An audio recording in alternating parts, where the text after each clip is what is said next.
नमस्कार, yum recipes by Rohini YouTube चॅनलमध्ये तुम्हा सर्वांचे खूप खूप स्वागत। आज मी माझ्या गावाचा व्हिडिओ तुमच्यासोबत शेअर करणार आहे आणि माझे गाव कसे आहे ते तुम्हाला सांगणार आहे। वाई तालुक्यामध्ये छोटेसे असे आमचे खेडेगाव आहे जे खूप निसर्गाने समृद्ध आणि छान आहे। चला तर मग व्लॉगला सुरुवात करू। नमस्कार, आपण गाव बघूया। आपल्या व्हिडिओमध्ये चॅनल आणि सबस्क्राइब करा। आमच्या समोर राहणाऱ्या काकूंच्या बाल्कनीमधून मी तुम्हाला मॉर्निंग व्ह्यू दाखवणार आहे। आमच्या गावाची रचना मधून रस्ता आणि दोन्ही बाजूला घरे अशी रचना केलेली आहे। समोरची तुम्ही पाहताय ती कृष्णा नदी आहे। नदी मी थोडी तुम्हाला झूम करून दाखवते। आता मी तुम्हाला आमचे घर दाखवते। 2006 मध्ये आम्ही घर बांधलेले। घराची रचना अगदी साधी आणि सिंपल आहे। तुम्ही पाहू शकता असे 2 मजले आमचे घर आहे। वरच्या बाजूला आम्ही एक असा मोठा हॉल आणि 2 रूम काढलेले आहेत आणि खाली आम्ही हॉल, किचन आणि बेडरूम असे घर बांधलेले आहे। तुम्ही घराच्या आजूबाजूला पाहू शकता आंब्याची झाडे आहेत। समोरचा डोंगरावरती चौकोनी आकाराचा जो गड दिसत आहे त्याला केंजरगड असे म्हणतात। तुम्ही गावाच्या वरच्या बाजूला पाहू शकता भरपूर सारी झाडे आहेत। आमच्या घराच्या समोर एक नवीन घराचे बांधकाम चालू आहे। बाल्कनीमधून असं मॉर्निंग व्ह्यू बघायला खूप छान वाटते। आमच्या समोरच्या काकू बाल्कनीमध्ये हरभरे वाळत घालत आहेत। तुम्ही पाहू शकता उन्हाळ्यामध्ये खूप ठिकाणी अशा प्रकारचे वाळवणे तुम्हाला दिसतील।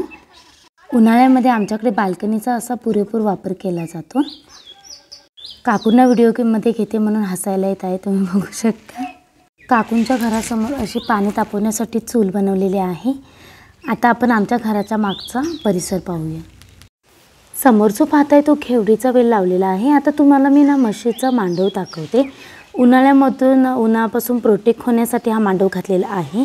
आता मी तुम्हाला आमची बाग दाखवते। हे जे आहे लिंबाचे झाड आहे। छोटी छोटी लिंब आलेली आहेत जे अजून काही पिकलेली नाही आहेत। आता मी तुम्हाला गावाला प्रत्येकाकडे तुम्हाला लिंबाचं झाड पाहायला मिळेल। आता ही तुम्ही पाहता ती आंब्याची बाग आहे। ही बाग आमच्या समोरच्या काकूंची आहे। तुम्ही पाहू शकता हा जो समोरचा परिसर आहे, हे जो समोरचा डोंगर आहे तो नवरा नवरीचा डोंगर आहे। आता मी तुम्हाला आमच्या गावची विहीर दाखवते। आमच्या गावात सर्वजण विहिरीचे पाणी पितात। डोंगरामध्ये जे छोटे छोटे झरे फुटलेले असतात त्याचे पाणी हे या विहिरीला येते। हे पाणी खूप स्वच्छ असते। तुम्ही पाहू शकता बादलीने हे पाणी असे काढले जाते। हे पाणी प्रचंड थंड असते। फ्रीजच्या पाण्यासारखे थंड पाणी इथे आपल्याला मिळते। तुम्ही पाहू शकता अशा प्रकारे हे पाणी काढले जाते। आमच्या पूर्वजांपासून लोक ह्या विहिरीचे पाणी पितात, पण अजूनही कोणाला कोणताही त्रास झालेला नाही। टाइम टू टाइम विहिरीची स्वच्छता केली जाते।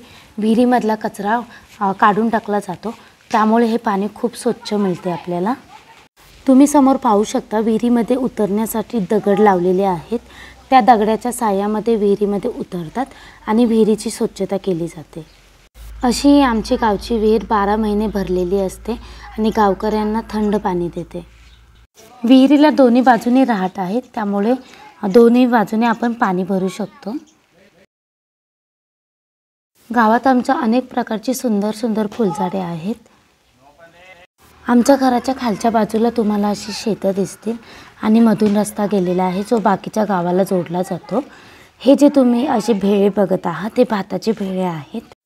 घराच्या मागच्या बाजूला सर्व मुले क्रिकेट खेळत आहेत। मुलांना आता शाळेला सुट्टी लागलेली आहे, त्यामुळे दुपारच्या वेळामध्ये मुले इथे क्रिकेट खेळतात। गावाला शेतामध्ये क्रिकेट खेळण्याचा जो आनंद आहे तो आनंद तुम्हाला कुठेही मिळणार नाही। मुले दुपारी मस्त 2 गट करून क्रिकेट खेळत बसतात। तुम्हाला शहरामध्ये असा आनंद मिळणार नाही। आता मी तुम्हाला आमच्या गावातील गणपतीचे मंदिर दाखवते। खूप असे सुबक आणि सुंदर गणपतीचे मंदिर आहे। वाई तालुक्यामध्ये मानाचा गणपती असा आमच्या गणपतीच्या मंदिराची ओळख आहे। तुम्ही पाहू शकता मंदिराचा बाहेरून असा लुक आहे।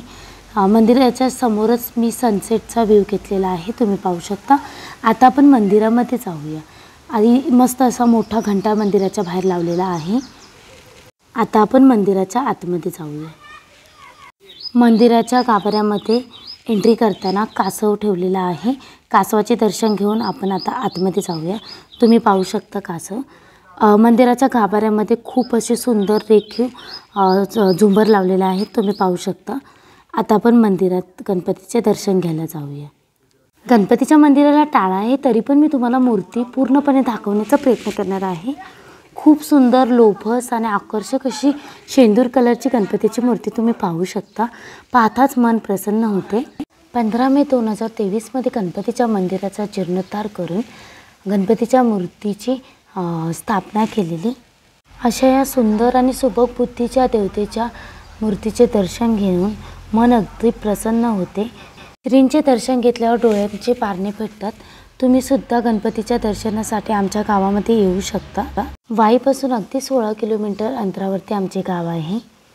गणपतीचे दर्शन घेतल्यानंतर मन अगदी माझे प्रसन्न झाले. आता मी तुम्हाला गणपतीच्या मंदिरातला परिसर दाखवतो. मंदिरामध्ये 60 ते 70 माणसे बसतील एवढी पुरेशी जागा ठेवलेली आहे आणि समोरच्या बाजूला एक मोठा आरसा लावलेला आहे, तो मी तुम्हाला दाखवते, ज्यामध्ये तुम्हाला गणपतीच्या मूर्तीचे रिफ्लेक्शन दिसते. फार सुंदर अशी गणपतीच्या मंदिराची रचना केलेली आहे. आता मी तुम्हाला गणपतीचा दरवाजा दाखवते. गणपतीच्या मंदिराच्या दरवाजावरती फार सुंदर असे रेखीव नक्षीकाम केलेले आहे, तुम्ही पाहू शकता. हा दरवाजा सागवानाच्या लाकडापासून बनवण्यात आलेला आहे. तुम्हाला जर माझा गावचा छोटासा व्लॉग आवडला असेल तर व्हिडिओला लाईक करा, शेअर करा आणि आपल्या चॅनलला सबस्क्राईब करायला विसरू नका. धन्यवाद.